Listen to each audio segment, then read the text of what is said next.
ବାଲେଶ୍ୱର ଜିଲ୍ଲା ଖଇରା ବ୍ଲକ ନହଙ୍ଗ ସରକାରୀ ଉଚ୍ଚ ବିଦ୍ୟାଳୟ ପରିସରରେ ଅବସରକାଳୀନ ସମ୍ବର୍ଦ୍ଧନା ସଭା ମହା ଆଡମ୍ବରରେ ଅନୁଷ୍ଠିତ ହୋଇଯାଇଛି।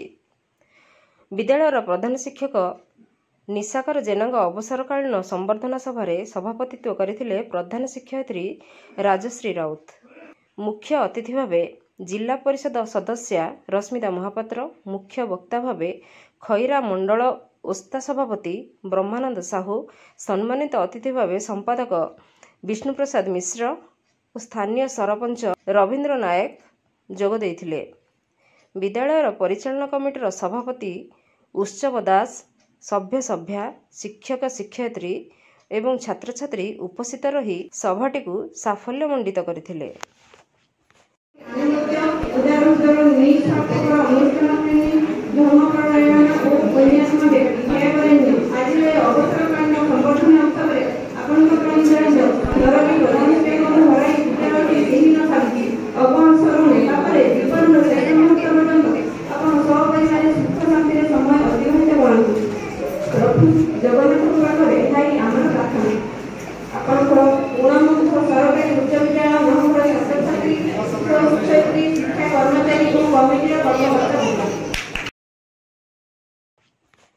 ବାଲେଶ୍ୱରରୁ ନରେନ୍ଦ୍ର ପ୍ରସାଦ ବେହେରାଙ୍କ ରିପୋର୍ଟ, ନାଗରାଜ ନ୍ୟୁଜ।